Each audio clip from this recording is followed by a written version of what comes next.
GI, Moko 33, Horizon 33, ambassade, quand prêtre Zakari Babassi, nous touchons nos pétrole. Ouais. Nous touchons nos pétrole. Les grands messieurs. Bah, grand monsieur. Qui ont cru en famille. Donc, oui, la célébration projet. On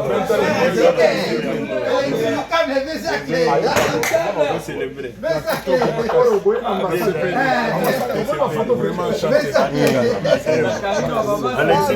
Mon vieux, GA. Vieux, n'a pas petit là. Non, tu vas petit. Ouais.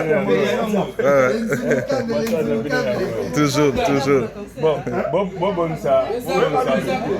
Ouais. S'il te plaît. Mon micro est bon. Vraiment, papa Marai. Bonjour. Bonjour, merci. En tout cas, tout le monde est en Hollande, il y a billet, tout ça, ça, au Cameroun pour son billet. Bon, on a soumis billet, on a soumis billet, on a invité. Maman, mutaza, on a deux masters, on a billet, on a auto réservé déjà depuis Suisse. Maman, c'est un peu lobby. Donc Mimi Bambi na petite Moussou Bobada 3 bango ba warrior ya tongo déjà parce que misomela ba bien na bango quand est tika ba finaliser yango ngana ozala fali so tala invité déjà on aura Zakari Baba Basse Enzolo Câble grand prêtre écolo idéologie la bango chez Flore Léo ba ko sona mbouguerve saka ngana Tabagé. Au moins, on a eu. Ah ouais. Au lieu que Tabagé, on a bagé. La côte chez Flore, na même montant. La côte chez Flore, na même montant. Très idéologique. Dans Mosaka, dans Nangula Liboke. Na forme nyoko ba tiaku to ata crédité ya masango. Na yeb ça. En tout cas, la fête mais écoute, tu fais tes ensemble moi. Bah, la fête sera totale. D'abord, on a 5 000. Alexis Gauthier, d'abord, on a remercié Yo personnellement. Merci beaucoup. Et à travers Yo Bino, surtout pour la salle, pour la sensibilisation. Merci beaucoup, Kouloutou. Concert Yo, total à ma bête pour pas si bah yo kango mbalamba et c'est aussi ça ragnon son bango. Parce que ma bundi ça le ko mais yo to comme la souka fali moi nzambe les lots. Nous avançons nos capacités maximales plus. Donc nous sommes dans les 90 000 personnes qui seront demain au Stade de France pour communier avec l'artiste. Qui a fait 8000 km pour venir prester au Stade de France. Donc, vous savez, maman a boulot pour tout comme à niveau. En tout cas, Kouloutou, merci pour la félicitation. Malgré l'insulte aux yeux pour l'artiste Fali, malgré l'attaque aux yeux, au tiquité, au continent. Je fais partie d'une famille où l'emsouba, ils ont beaucoup de 10 mais ils ont comme toi, Maëlle. Parce que beaucoup de 9 batamabouma, 9 bazoba. Donc, ça veut dire qu'on comprendra vite. Donc, ce que yo zo me mangamoyo surtout. Mais le temps a montré que Nagui a raison. Vous avez raison, ouais. Nagui a raison parce que l'artiste yé moko d'abord a fongoli monté ma fongoli l'esprit que mutu soit ya. Mutu nyons a fait à Bengisi. Mutu nyons surtout oyo a travaillé na yé. Oyo quelque part à ça participer à la carrière naïe parce que Azas on attend polémique pour moi la côté maman na chicon a autre disque oyo le meilleur vente en France à côté c'est ça les maman na succès a yebani a osarana puis mo konza mboko yo master na ye a osana stade na momi na ye babi o confirmer bon est-ce que na Macron ngara ya yo arena Macron ah ouais donc Macron a eu arena c'est que lobby disposition sécuritaire réunie oui pour nous mettre dans le Stade de France mais ils ont autorisation ça pour bakanga babalabala et on a profité de ça bateau so il y a lobby dans le stade s'il vous plaît privilégiez place aux alliés métro place aux côté la ligne 14 la ligne 13 quota très bien on a bateau to outil libanda Paris très bien donc privilégiez la ligne 14 la ligne 13 pour yango komemayo awa tu seras 5 minutes de même ceux qui par exemple au ligne na yo kozwa ceux qui par exemple moi ils ont na site à Stade de France ozwa comment dirais-je autorisation pour le parking Mais le bouchon qu'il y aura à côté, bon, ça remet ça, on s'en va 5 heures du temps, on a des concerts. Ça, tu ça, ça. Ça, tu concert, ça, tu normal, bouchon. On annonce un bouchon monstre entre 16h et entre 15h et 16h autour du Stade de France. Tout à fait. Par conséquent, nous vous conseillons, si jamais vous avez, na badge, comment je peux appeler ça? Ce que vous en a, excusez-moi. Oh, Saint-Valois-Zéla. Non, c'est Chinabino. Donc, ceux qui, par exemple, vous en a autorisé, vous en a droit à parking. L'on a 10 heures pour qu'on avant. Pour qu'on m'appelle stade Ndimangondo, on m'appelle après Bakyon surtout. Donc, moi, je vous conseille de prendre le métro. De toutes les manières, métro, ligne 13, ligne 14, tout va vous saper. En fait, c'est une fête en 2 jours. Fally fête ses 20 ans de carrière et on célébrer, on a tout l'ensemble de bateaux balandaye depuis 20 ans, particulièrement Bino Warrior nae. Ouais. Donc lobby, bola takitoko, maman, moi sandale, mais quel moi le papa mpanzi, moi basket. Mais honorable, yo te mbia kandoule o.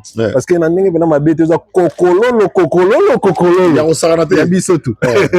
Siko tout le monde encouragement il y a artiste héritier Watanabe Gogala Paul Gamoto ya Tembe Totorino tout le monde que malgré ba finga qui ba fingi ba traiter de tous les mots moi na musala Fally mais à sali en lisusu et puis cette fois-ci à traiter Fally pour des dignes grands stars au nom musique à Congo Zoaté l'humilité de l'artiste héritier Watanabe aussi bonne volonté wana yo tant que mbiaka na ndule to ya pe na question pas pour tout marai et ça libino ndeni. En fait l'humilité à travers ça je revois Papa Wemba. Je revois Papa Wemba dans tout ça parce que lui-même Fally a montré preuve de beaucoup d'humilité. Parce que quand on est humble, quand on est doté d'humilité, on pardonne. Et on passe l'éponge. Fally a passé l'éponge. Nous risquons d'être surpris de voir des gens au Kanaté que comme on a un Stade de France, pour Stade de France après il faut attendre 100 ans pour me dire ça ou ta Congo Robeta ou ta Kiné Robeta. Fally lui-même a passé l'éponge. Si tu n'es pas, s'il n'y a pas d'humilité, s'il n'y a pas le sens du pardon, on ne peut pas le faire. Très bien. C'est parce que héritier a de l'humilité, a le sens du pardon, qu'il en est arrivé là. Et au moins, il répond à Aigle. Featuring. Un hit. On va s'enfermer au studio pour on va s'enfermer pour pondre un hit. Wow. C'est quoi, imaginez qu'on soit na Fally na héritier na chant. Na zoïpsa. On soit na chant. C'est qu'on peut plaisir na chant. Au monde to na box. Des bateaux va mettre ma coffee. Et na soko na bino sa bino bien et puis vas-y l'arna. Héritier na Fally mama honorable. Pour nga basaka maxi single. C'est-à-dire que héritier tient moko Fally tient moko et puis mbale ba bomani. La personne titre mo bomano. Bomano. Comment on bomano? Ok, tu nous comment la personne mo bomano. C'est-à-dire oh héritier ayembi atike il fallait puis les mots ba continue duo. Héritier mati tant héritier qui t'a fallu mati. Oh bon tout ba matara. Donc Fally na héritier ba keboy. Ba comme côté ba cheboy. C'est quoi non boulé nzembo. Ouais, ouais, t'es combien? T'es en $500,000. Libanga nango, $50,000. On a libanga pas ma son nous quota vocale c'est pas 5,000. Après parce qu'on aura besoin de faire l'état qui mbiaka. Bon, on peut faire l'été et le roi biso ta batmo ya bah et un droit. Ça dit d'inviter il faut le droit de terre. Le grand combo. On doit de faut faire droit de terre. C'est obligatoire. Chef coutumier. Chef coutumier. Quand ma belle au moment où on est là. Et mon lambanga danger. Ça y est en tout cas, bon pour le truc qui n'est pas tout marais, l'album XX honorable en tout cas, cet album donc et bien qui premier la fois passée dans l'album toute la France. Franchement, c'est pour la première fois pour un artiste africain. Nous surprend toujours, il y a toujours de et regarde, moi ce qui m'a plu c'est que Fally, même les artistes invités, Fally leur a laissé dans leur univers où il les a rejoints. Soki Wizkid, soki ba Wizkid banakala au mona ke nzembo au monde atiki Wizkid akene na univers na ye. Fally alandi na univers na ye. On laisse à la contraire. Regarde bien, même dans les Wasada Jams. Olé atika Jams aya cheye, yende fali à l'année et qu'on a pu à la kisiki, à royer manaba univers nyonso. Mais bien entendu qu'il fallait Zawana. Et puis, Lingala. Tes photos à francophonie. Ouais. Tes Julien, le mot de photos à francophonie. Ouais. Parce que le Lingala fait partie de l'exception culturelle. Il n'y a pas meilleur ambassadeur, il y a Lingala, Lelo, dans le monde. Mais malheureusement, ça a un passeport diplomatique, comme ambassadeur. C'est un détail. Ça dérange. Je pense que le passeport diplomatique, quand même, ça bien. Tant qu'ambassadeur culturel, na discrétion na ye c'est comme na mato na ye ye moko omona oyo le kalobi mokonzi aza mokonzi na ça branché mokonzi ya ia mondialiste ayebi que a romona regardez ce qui se passe aujourd'hui en France à Paris. Nous avons boosté l'économie parisienne hein Saint-Denis a boye ba koti mama la biloko sili osomona koke sili koka Koke sili. Po tata na ebali na mona batu nombre ote. Asomi nombre d'habitude. Hein? Asomi gana somba chaque jour. Siko asali 8 fois, a commandé 8 fois ce qu'on va comprendre était. Siko lobby. Nombre ya masanga oyo melama. Nombre ya coca ego melama. Ba hôtel tout koto yo, ya hôtel ya faux prix. 225 €. Nazo ça. On est à faux prix. Hein? Et puis c'est vrai. Non, il y a faux prix. Il y a solo. Et ben on a 220. Voilà, donc c'est ça un peu le. Merci beaucoup, honorable. En tout cas, papa Marai, Bino Bozali, Batu Oyo, Bobani musique Mwakala. Lelo Fali Alandi Kalokula. Bino Bosali, hier on continue au Bino Bosali. Est-ce que d'abord, en tant qu'un artiste et musicien, événement où il a fallu impact dans yo en tant qu'artiste et musicien. Et le bilan. Ben, nous avons Solana, honorable Zachary, tout à l'heure. Nous avons Nabi, to Kei na Coupe du Monde. Ok? On a un sport, il y a foot. C'est quoi? To Kei na Coupe du Monde, il y a musique. Et l'ingolo baké, depuis to commune à mon continent, Sika, Fati Béton. To sentir que ba chance pe amboka efungwami donc ba mebele fungwami anzela ba mebele bele donc tous allez apona ko encourager mwana na biso artiste na biso complet Fali Ipupa asala musala o nzamba pesi siko pona ko fungola banzela donc biso za na sima na eto ye pona ba kwa mona ke vie Marai pas avec wana et l'autre est on a pas pas mon blague té au mingi ba mon on est moi blague mon ce que pendant qu'on a tout confirmé que ça blague té ils a départ il y a musique congolaise na niveau et que bambiaka bato bozala déjà bambiaka tout ba sur les kama lingala au moni que fallait valoriser lingala pour lingala ya quelle langue boto et que yebani mais sikoyo et comme une véritable ambassadeur à lingala et comme une place nango na bano mona bana na biso poto o ba ko yoka soni ya koloba lingala les lots comme vous préférez le balingala entre bango pour pas sa identité na bango donc vraiment tout y a pour encourager Fali à continuer car na ligne on a zo kenenango pour musique na biso pe ekomape na place oyo tozela kango biso continuer na ligne wana et lo mo sunengina lo balika ma rythme mo tizo benga rumba o kuna beta rumba mais rumba o fena zo beta eza rumba mususu bato ba beta ki ba rumbo ezaki ba Johnny Bokelo très bien moni o Johnny Bokelo so bakata ki carrière na été yende kolo rumba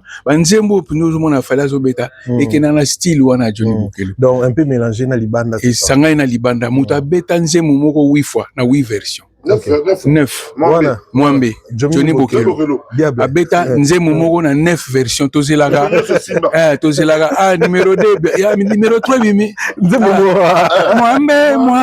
Mwambe oyo kana foire ba pesa G wana comme Mwambe avec 9 fois 9 versions différentes 9 versions donc tozelaka Mwambe 6 et bimi tozo suma Mwambe 6 Mwambe 7 et bimi tozo suma Mwambe 7 OK azabo assez que to placer Fali na rumba te babi parce que rumba na biso ramonte mais oyo beta so lisolo ba Mwambe ya ba Johnny Bokelo ya mélanger rumba a kangisi rumba nyusu ya Congo babi kino fallait ça fierté ya rumba te yo ta ke si fallait azobeta tout asangisi ba rumba nyonso asangisi ba franco asangisi ba rochero asangisi ba papa wemba asangisi ba evoloko asangisi ba tutu balita bembo asangisi bango tout a créer ce ko rumba mona kati wana po eza na variété po muta na plaisir ya oyoka pe rumba rumba kongolango yango azoka identité wana to lobi te ke ba rumba musu eza mabe non mais to lobi style ndenge ye azosa elango et c'est à féliciter tu vois amona donc toye a poto soutenir ye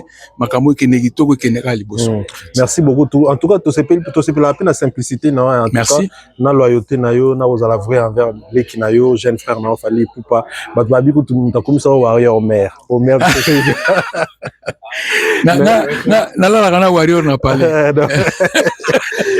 mais en tout cas soutien on a fallu ça bien mais l'autre les a double stade de France na événement mon mené mbala liboso na Afrique bande Afrique existe événement boezala impact événement où na musique à comment mais déjà nega toza des impacts nan kutu concert betité ba mindele ba moni ba ngomo nini koto to India ba moni ba mais qu'est-ce qui se passe ici donc il déboulonner pe ba blom sur la musique à Congo ça dit contrat ba bien sûr ba musicien belé ba ko s'épanouir parce que mais il est qui cet artiste il vient du Congo il s'appelle tel alors ce ko ba donc il y a de la bonne musique ndenge ba reggae bima na nini na mboko na Jamaïque ndenge ba style belé donc il y a zo représenter ce style na biso et ko permettre batu bazana na curiosité ya koyoka musique ya Congo ezandeni ndenge donc ndenge football ke na Brésil quoi en fait. Merci beaucoup tout le monde boté pour mokimbela na ba moté trop déjà na ba frère na bandeko na maman na batu ouais Linda Stone il a zanga toujours na pointe et puis to repé sa félicitation na président de la République parce que hier mutazana ba ouverture oyo ya kosala ke babilo na biso nso koma ofungwama po soki epangi na volonté wana te inga efungwama te Eric Lele na pesi mbote Lele House Mimi Bambi ambote ya trop Nene Bibina Gobelisha Fuma Bilele na kati ya Lausanne ambote lope yango biso zana na stade awa Patibo Fondo Jean-Claude Mabanzo. Il a dit, il a fait Mbongo contre Mbongo. Toza en stade de France, de soutenir Fali Ipupa, le musicien du moment. Le musicien du moment. Voilà, vous représentez Bisso. Merci. Merci. Alors pour finir, on appelle ça merci beaucoup. En tout cas, comme Bomoni, tu suivre l'interview Holandi, et Bongo, la légende Marai Marai, honorable Zakak Baraba, ce lobby vraiment très important. Un grand merci à maman Mimi Itunime, maman, la maman de maman. Salut maman Mimi Itunime, maman Louise Mahamba Louise, maman Nicole Lute Nicole. Sa Majesté, les Kissinkeri, leader du Grand Bandundu, salut tes maîtres. Sa Majesté, les millionnaires, les richissimes, Lorenzo, Papi, Batoko, millionnaire silencieux, patron. Les richissimes, Lorenzo, Papi, Batoko, millionnaire silencieux, patron. Salut et merci.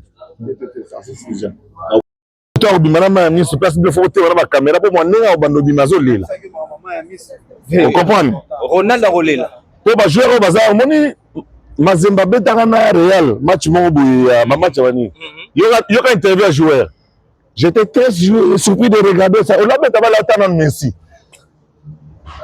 on va pecho on va beta le pas le yi Messi ba kino yi Ronaldo yi barane donc voilà quoi on est ensemble so tali bien et comme tout na bino diaspora bano to botia bokoli awa botangi ba classe bien bo bani moi boulot moi entrepreneuriat franchement. Il est temps que nous, là-bas, au pays, qu'on comprenne qu'il est temps de passer le relais. Comme ça, pour gérer Mboga, selon pour Mouyi, Belegi. Naché toi, même si on ne gère rien. Tozo yi ba trop. Tozo yi ba million vieux. Est-ce que vous avez un mot à m'inquiéter? D'accord, je vais comme tout le monde qui est dans comme mon boy. Ah bien, j'ai besoin de 300 000. On va monter à son Azaïr. On va proposer mon il faut y. Mon à faux. 1 million. On a faux là. Banana 1 million. Au sommet, on a boîte à lui mettre à $10. Donc, on a ndoulé. Ah, au dessus. Oh, bana 100 tonnes. Vous avez la kini, banana, il va te. Kini, lobby. Oh, Aza visa lobby na butu donc comme le samedi na ton. Si on after il faut qu'on attend 30 hein. After combien? Exactly. Donc after c'est le sold out. Na yamabe donc na batu ba hotelinga na batu ba luka place okenda after. Ya to lembi ba. Bibo ko sala yo pe sold out sala rayo. Déjà c'est la salle ambassade na suite hôtel, suite Novotel. Manager a mimi. Tu as drapeau Congo na kati na bilonga fali na kati sokoti. Ko motiver na zo Novotel na pe na basilique. La nage on a moins 10 minutes mon salaire qui va dire ah déjà sur nos hôtels on a ya fou il des soldats 5 hôtels nazi parce que mais c'est quoi ambassade pour le roi na travailler na kati na côté là wana au côté maman solo li ma besoin évoluer mais l'artiste azap na moral ba artiste ba monsieur ba na tali bango ba ya ba pour ça ba li yango nogi yango beaucoup avant venez très vite ça c'est important bateau aux musika boyeba que à partir à lelo na minuit ba ko barricader zone mobimba ba voiture commenté accès aux ala uniquement par métro mais moyen zali pose un accès à parking qui est na site à Stade de France au foot à parking là je crois que c'est 29 € quelque chose comme ça et par RRB moko bakangi trafic est à la ralenti RRB trafic est à la ralenti donc faites très attention ligne 13 la ligne 14 voilà il faut privilégier la ligne 13 et la ligne 14 et la métro. Donc c'est métro et la ligne 14. Ligne 13 et la ligne 14, il faut privilégier. Voilà. En fait, il faut te mettre moi c'était par rapport à R pour Nabatou. Alors, R est abonné. 17h, ouverture des portes. 20h, Fanny le roi a talaga banzembo combien ça nango. Donc 20h pile à Bandi. Donc il faut vraiment 17h, ton compte à bientôt, ça vient à 4 ambiance aux déjà. Parce qu'à 20h, pile 0-0, pour les inspecteurs, mon son et lumière, il y a un autre pouce, et on a 20h pour aigle fois côte. Aigle fois côte, aigle fois côte. 4 à 10 minuit à peu près, autour de 23h. Autour de 23h. Il y a au moins 4 heures de spectacle. Voilà, c'est important. C'est important. Bon, il y a déjà la bande, mais de toute manière, on a 4 mais et on compare avec la fou, on a quoi ngate. Donc, l'IA pena bien, bolé pena à 15 heures, vous privilégiez la ligne 13 et 14. À défaut, vous avez encore du temps. Faites la réservation pour votre véhicule, mais il y aura beaucoup de ralentissements. Il y aura beaucoup de bouchons. Voilà, ma périphérique de Kangama. Donc, nous vous conseillons de venir par le métro, ligne 13, ligne 14. C'est Boroya Noki. La ligne 13 pour quitter la porte de Paris. Voilà. La ligne 14 pour quitter la Carrefour Player. Donc c'est vraiment très facile. Il faut, et puis ça vous permettra de venir à pied à 5 minutes, du stade. Et puis regarde, les taxis n'arriveront pas ici. Voilà, bon, sur Kalibanda, vous risquez de marcher trop longtemps parce que la police sera vraiment sécurité à Pénamakas. Des préférables aux autres. Donc, Bozouana Bino, on conseille Bino Mata Métro. Privilégiez la ligne 13 et 14. Parce que même si vous avez une autorisation à badge, il y a, comment dirais-je, d'accès au parking, babouchon, on aura ça bani. Aujourd'hui, c'est ça la 5 heures, on dirait la Kini. On s'en laver. Ah, peut monter Zati. Pour monter. Ah, bah oui, on a eu la baou, on va sauver. Ah, bah oui, on va ça, maman là. Hein? On dit l'autre. On peut se montrer. Bon, on a une différent. Italie, Angleterre, Afrique du Sud, Portugal, Portugal, Angola, États-Unis d'Amérique,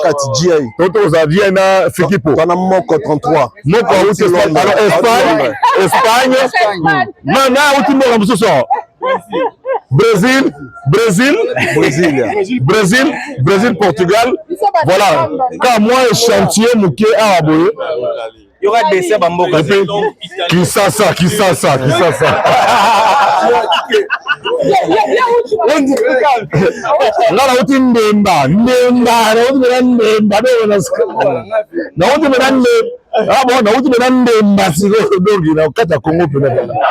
vous imaginez comment est-ce qu'on est ensemble, donc vraiment ça va être très chaud. Soyez là, pendant les 2 jours. Le spectacle du 2, il est différent du 3. Ouais. Le 2, il n'y a plus de place, ça ne sert à rien. N'insistez même pas. Mais allez pour le 3, encore que Naïbi sur la place en Ozala. Il faut faire attention. Il faut faire attention. Il faut prendre déjà les. Il y a samedi. Il y a le place à thé. Même dans la box, il n'y a plus de place. C'est-à-dire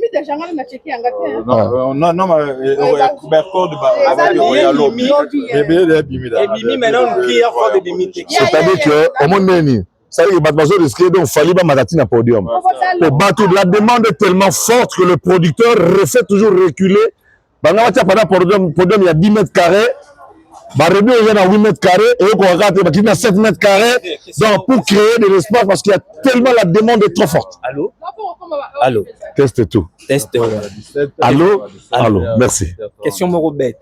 On est bon, fallait pour pas comme ça on a 25 000 il aura beau 80 000 mais il fallait raconter 25 000. Non, qu'est-ce qu'on raconte? Vous racontez des salades. Bon, dans le Nina, ça.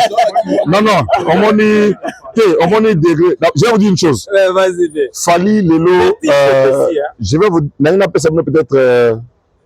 Fali, ko. À l'ongwe na masola ba polémique à Congo. Fali, pour naïe. Abensi mututu awa. D'accord. Le bateau, on a imaginé. Je sais à qui vous pensez. Ça va. Dans ce moment, il y a posté. Au moment héritier a posté. Plaisir à toi. Ba musicien nyo so boyebi na batutu boyebi. Abensi bangwa. Félicitations. Mais belé ba obangande pour ko zonze boya. Ah yoro asongi dizi. Ya on est bank sabat.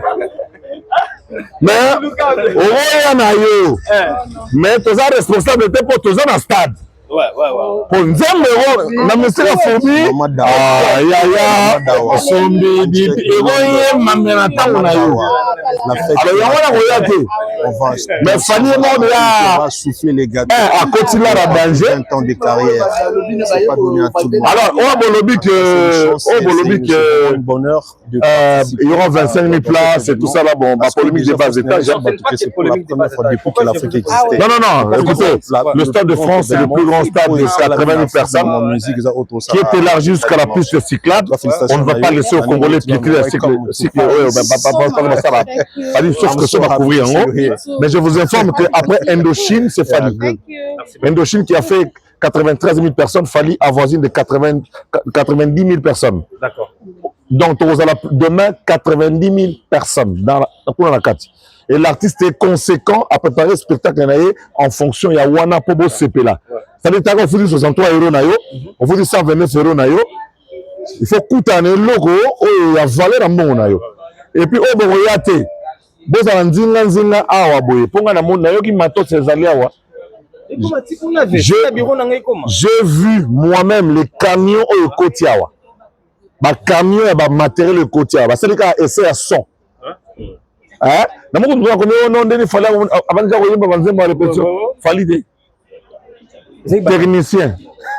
Technicien, il a fallu faire ceci.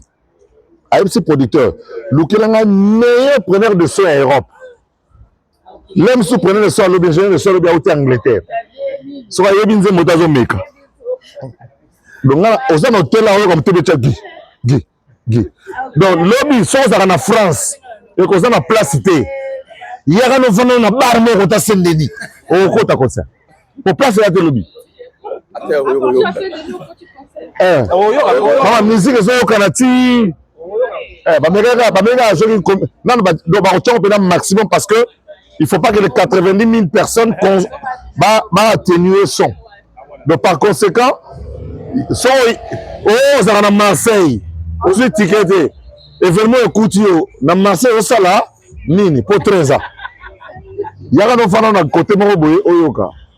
D'accord. Voilà, merci, c'est moi. Merci vraiment mon vieux. Dans une ambassade. Ambassade Sa Majesté Likisinki, leader de Gambandundu, c'était bel et bien Zakari Bababasse. After ambassade. Honorable Zakari Bababasse. Le câble joueur à Kiker. Sa Majesté Likisinki, leader de Gambandundu, salut maître. Lorenzo Papi Batoko, na époque na yo ya raté. Lorenzo Papi deuxième stade de France, il y a Congola où il s'agit dans la salle. Salute. Donc Rosa là t'es. Maman Mimi Ituni mais maman la maman de maman.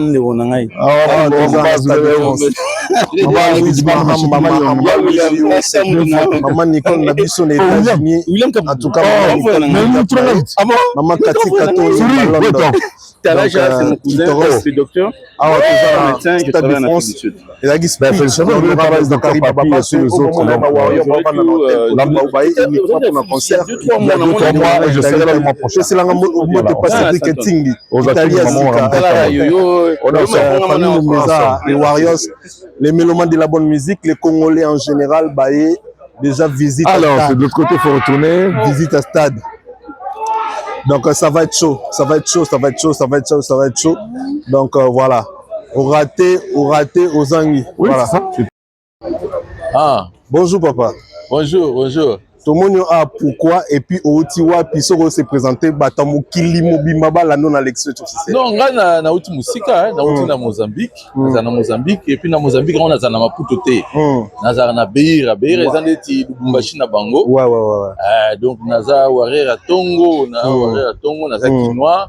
Tu as fallu depuis mais na côté dans Mozambique depuis kala mais malgré ça idéologie ezakaka to landaka ba production na ye to landaka ba zembu na ye kala kaka papa simba micro bien ndenge amoka ya mboka to décider to ya na événement o eza événement moko ya siècle to éviter sima bambula boni to tika ko mona ngo lisusu ya mo to yenga na komi lelo na Tongo. Donc nazali awa nakomi lelo na Tongo nazali awa donc nakolanda les deux concerts ya lobby na ya dimanche et puis après naotika nanga quelques jours awa mais ils ont des bons naza warrior naza mukolo mais naza warrior kala kaka mais sigo événement oyo fali ya munene oyo personnellement tant que warrior tant que mutoling artiste fali pour pas le beloni non événement oyo ezopesa biso nyonso courage to yeba ke na vie en tout cas il faut yeba ke soko zo sala ba effort oza persévérant oza na discipline okoko koma musika fallait za source de motivation pour na biso fa to moni biso nyonso ndinga bandi ba difficulté ya zwi na nzela ba nkoko so nyonso azwi mais a persévérer kaka na nzela na ye ti lelo ememi na Stade de France. En tout cas, merci beaucoup, papa. Plaisir à trop. Merci. Et c'est plus maintenant de Mozambique. Artiste Roland émission et ça l'a bien. Wingy Olivier. Donc, dans un médecin qu'on a à Mozambique, pédiatre. Merci beaucoup, papa. Wing Olivier. On est ensemble. Koulout, bonjour. Bonjour. En tout cas, plaisir à trop de tout le monde. Tu es toujours là. Na maman jeune frère n'a fallu poupa. Lobby des concerts. Concert et lobby. En tout cas, impressionnant d'abord pour les locaux. Il y a 2 jours, il y a samedi, dimanche. Bon, ils en ont tout d'abord le Koum Mboka. Tout le monde a l'ingala le Koum. Mboka. Donc, Nzamba Ebaka. Après, si tu as fallu, après, si pouvoir, na force, il y a mais ma Koum Mboka likolo. Pour les sommet. Donc, il y a une journée moko et au tic à la peine aggravé. Les musiciens, bani musique kala, c'est quoi impact événement dans le monde de la musique, dans le monde de la culture. Et les personnellement, on pense que pour nous, impact ni événement dans la musique. Bon, le plus grand événement depuis la musique est bandé en Afrique. Oui, et Salami surtout en Europe. Yo personnellement impact aux années pour la musique à Congo aussi pour la musique Afrique. Au moni musique est dans le rôle à balleté qui est fait quand on a filé pour voir mona musique est yango d'autant que comme il y a un sommet à bout et silite impact à makasi et même beaucoup na biso na makambe belele lo ba français bazo le cas lobby mboka nde ozala mobiliser et tikal na banal bato ba koma français tout au hasard mopaya tout abanotuna qu'est-ce qui se passe français zala figé boy le frère c'est Kangami et c'est fait événement au Saranate et continue dans l'histoire mais ce qu'on a ça on fallait pour vraiment un mot pour notre frère on a fallu pour Aigle par rapport à l'événement à lobby donc un message pour nous. Bon on a dit que y a un artiste solo au moins artiste a moto a une relation directe dans Zambie donc on a sûr que à l'aise et puis Moussa na Ibiango préparation les kitoko lobby to sepela to sepela l'autre c'est pas lobby na dimanche wana na sepela lobby puis dimanche après tu dis tu clôture lobby la zakari après to sali fête à suka dimanche mais en tout cas mais moi question vite fait au mokile lobara ba tu vivre le fumba comme warrior a comment pour fali on ça c'est motivation hormis mam tout motivation na yo na fali warrior mère za warrior faut chanani siko o condamner na mère warrior c'est que mère on t'a contaminé ou bien femme na vana na Paris ngana vana na kin mais na bana oluka visa na ya awa na ya kati mon mère visa soit maraté femme a sala tout mais lelo fali pour pas ayer na ngana lo bana ngasko femme o sana ah oui. Si vous êtes fâché, est-ce que tu as fâché les gars? Ma dédicace pour toi. Bon, ma dédicace tellement n'a pas si Rachidi Koupa, le président Rachidi Koupa n'a pas si Boutebele et puis n'a pas si Fali il peut pas les sous. N'a pas si Boutebele, lobby boulot les gars bien, dimanche les gars bien. Bon, on a besoin qu'on y retombe à Magali. Merci. Merci beaucoup, Kouloutou. Merci. Bonjour, mon frère. Bonjour. Warrior. Bonjour. Toujours d'attaque. Est-ce qu'on peut se présenter? Oui, tu as puis Mbokani, Komonani, et puis Oyo Salani en France. Ouais, Komolanga, grâce, Nauti, Chicago, États-Unis. D'ailleurs, tu Chicago. Chicago, États-Unis, donc. Étant que Warrior, parce que Malibuso, Yuari Natozala, Bercy n'est pas raté pour tout, raté, mais Yuari Natozala, Warrior, il y a première. Donc, ce qu'il faut, attaque. Donc, Toza, Oya, le Kumamboka, Tala Fali, Tala Aigle, Asalibiso, plaisir. Asalibiso, plaisir, fierté. Est-ce qu'on a tous les 2 jours, on a samedi à dimanche? Tous les 2 jours, sûr. Tous les 2 jours. Pénasso, qui doit bâtir 3e jour, on a cancellé le vol, on a sombi billet à mercredi. Soit bâtir une semaine, non, son baga billet. Boulot. Oh, fierté. Ah ouais. Boulot à mort tout, nous avons 5. Voilà. Félicitations. Merci. Grâce. En tout cas, grâce. Événement où ils ont tellement événement mené. Oui. Yo personnellement en tant que Congolais d'abord, voilà. Et ça Liondé, comme on a qu'un Congolais, on a honoré les lois Afrique dans le Stade de France 2 fois. Faut même amener les baoka moi. Personnellement d'abord en tant que Congolais hein. Et ça Liondé. Et tant que Congolais fier tout dans un ils sont immense. Je me rappelle la côte na yo arena tellement temps Nathalie Simanaba est-ce que tokotondi sa yo arena oyo maintenant etondara depuis jour on aura fallu somme c'est quoi ça une sold out donc si ma somme wana o ndinga na yoka fierté donc rolo barouté rolo baté donc atomboli drapeau na biso très haute donc to rendre ba sincère wana to soutenir tina suka aiba biso nde tozana tina suka il est toujours reconnaissant que Bino Bossali Akomabo to kozala na tina suka aiba tanga boaka les warriors ngai na wa on dira tangi pe na grâce donc tozala wana voilà pour merci beaucoup grâce dédicace pour na bato la famille aux États-Unis na pesi mbote d'ailleurs na madame na ngai tozala epaye na pesi Ruth mbote ba mère na pesi Joe Josias Kabangu toza délégation bango tout ba na pesi bana to à Chicago Champagne village nga Alex tu peux na pesi bino mbote bana to Chicago toza ensemble merci beaucoup on est ensemble merci. Bonjour Ndeko. Bonjour Vienne. Italien. Come stai? Come stai? Buonasera. Come stai? Sicuro ndi wana ngai. Yo uti Italia, uti Milan mboka basili ke team personnel Gauthier Wing. Vient nga au garage de Milan en Italie. Donc vient nga Guilé Marana Italie. Yo uti côté kuna.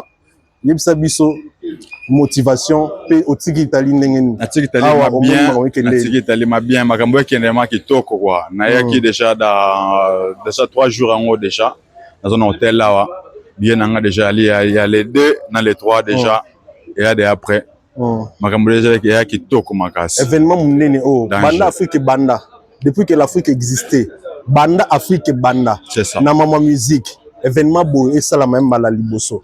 Et Moutao Salango Congolais, et artiste Oyo Lingara. Et ça m'a plaisir ma casse. T'as dans notre Italie. Na longue Italie na etiawa. Banda 5 jours, si lundi, na tiki boulot. na ya pour na aigle na tout soutenir aigle toujours pour ça vraiment artiste na biso ya mboka quoi. Merci beaucoup de merci. Tu pas de biso musala. Bonjour papa. En tout cas, excusez biso toujours moi appeler pour l'interview. Vas-y. Tout le monde déjà il y a le mot tu t'envoies aigle Fally Ipupa XX. En tout cas, félicitations pour la promotion à XX. Merci Événement, ça vous dit quoi quand tu vois tous ces mondes ici? Ils sont venus de partout pour soutenir l'artiste. Ça vous fait comment? Et ça vous... oui, c'est un plaisir. Tu vois, ça n'a jamais existé. C'est la première fois que ça existe pour un Africain. Déjà faire deux dates supplémentaires, c'est pas donné à tout le monde. Il y a certains Français qui font de la musique et tout qui n'ont jamais fait ça. Donc Fally, il va aligner le 2, le 3. Moi, je suis sûr que ça va bien se passer. Hein. C'est un grand artiste de l'Afrique. Actuellement, c'est le plus gros artiste africain francophone. Je vois pas pourquoi il va pas exploser le Stade de France. Il va vraiment retourner le Stade de France. On t'a vu avec ton casquette XX. Donc c'est l'album XX de l'artiste. Comment t'as trouvé l'album? L'album, il est génial. Fally, c'est un virtuose, tout le monde le sait.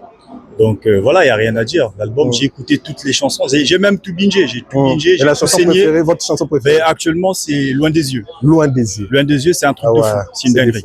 Moi, c'est Petit Cœur. Petit Cœur, c'est bien, mais Loin des yeux, c'est encore mieux.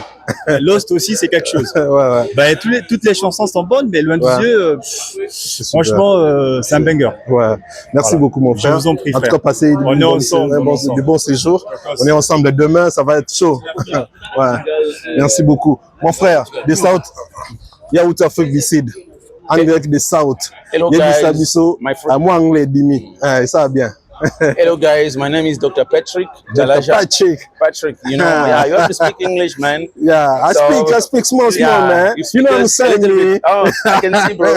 So my name is Dr. Patrick Ntalaja from Senton. I just came here since yesterday, you know, to celebrate the GOAT, man, the greatest of all the time, Fally Ipupa. You know, Egle. You know, God never fails. Hard work works. Working really hard is what successful people do. So Fally Ipupa from today is an institution. We must celebrate Fally Ipupa. We are here to support Fally Ipupa. We are coming from different countries. Like me, I'm from Santon, South Africa. Even though I'm a Congolese, I'm from Congo, from Kinshasa, but I'm just coming from South Africa to support Fally Ipupa. You know, I'm a fellow man, so you understand. This guy, this guy is coming from very far. You know, we never gave him any chances. You understand, but by God's plans, today he's on top of the universe. Yes, sir. For about this event, yes. For you, Fally Ipupa, represent what for in Africa? The place who Fally Ipupa occupied. Yeah, I understand. Right. Yes, bro. From today, we are here to consecrate Fally Ipupa. Yeah. But from the 4th of May, I'm telling you. For now, in Africa. Yeah, in Africa, it will be the greatest of all the time. It will be the GOAT. So it's why for the all time in Africa. I'm telling you, man. You know, Africa. In Africa, Elon Musk is a rich man, but he's not a legend. Because before him, there were a lot of people who had money like him. To be a legend, you must do something some people never done it before. You get my point? So Fally Ipupa, what he's doing from window until today, none of in Africa has done it. So he's doing 2 days of Stade of France, and after that, we know that there's a lot of things we're gonna achieve. So Fally Ipupa is a great achievement for us Congolese, and especially for us Kinshasa, because we are coming from Kinshasa. To see a Kinshasa man to succeed is not the easier thing. So we are here to celebrate. Fally is no more a legend. I always see people calling me a legend. Fally Ipupa is not a legend. What? He's a GOAT. He's a GOAT. Yeah. The GOAT. What is different between legend and GOAT? Many people they can be a legend. You understand? Yeah. But GOAT means he has done something special. Yeah, he has done something never special. Something special. Yeah, you understand? Special. I don't want just to create polemic and say a lot of things. You see, there are a lot of legends like Local Kanza is a legend. You understand? But to be a GOAT, you must do what other people they never done. Like Michael Jordan is not a legend. He's a GOAT. Michael Jackson is a GOAT. He's a GOAT. And Fally Ipupa is a GOAT. So from today, don't never mention that he's a legend. Fally Ipupa is a god. Legend. God is not the legend, he's a god. He's a god, yeah. God means the greatest of all the time. All the time, yeah. But he's just a humble guy. He doesn't want to say it, but us, we must say it. So thank you guys. We're going to celebrate tomorrow and then Sunday, Fally Ipupa. And then after that, next time, we go to Roi Baudouin Stadium. Roi Baudouin Stadium and O2. We're going to do Wembley. And we're going to also do O2. Both. Yeah. So I'm from South Africa. My name is Patrick Ntalaja. I'm a medical doctor. You understand? People think American doctor swag. I'm a doctor. So people think that Fally is just surrounding. American doctor swag. Yes, I'm a doctor, but I like rumba. I love Fally Ipupa. I just came just for him because next week I go back to work. Congratulations to be here, doctor. We're so happy. I'm so happy to meet you. I can see your English is very good, bro. I'm so happy to see you here for Fally Ipupa. For sure. Thank you very much. Thank you, man. We are together. Thank you. Ciao. Bye. Voilà, en direct de Novotel. Novotel. Voilà, les chers internautes, fidèles abonnés, chers Warriors, bonjour, bonsoir, bon après-midi, ça dépend de l'heure à laquelle vous me suivez. C'est bel et bien votre frère, Alexis Wechi. Je suis à Paris, à Novo Hotel. Là, je vous montre comment est-ce que les photos sont partout des Fally. Les photos sont partout ici. Je commence par vous montrer comment est-ce que les photos des Fally est placées partout ici à Novo Hotel, à Paris. Je commence par vous montrer comment cet artiste et tout cet... Ici, on appelle ça l'ambassade, les QG. Parce que ma grand prêtre, il y a idéologie bazar. Grand prêtre idéologie bazar, Zachary Baba, c'est dans Otbo Mona, travail avec Nabiso Vézaklé. Et puis, il y a Mindele, Bakolo Hotel, il y a Sengi Vézaklé à Salaboye, pour quelque part pour la publicité, puis hôtel Nabango, quoi. Voilà, on a eu une interview à Vézaklé. Maintenant, c'est Lissanan. Mais je veux prendre une interview avec Vézaklé.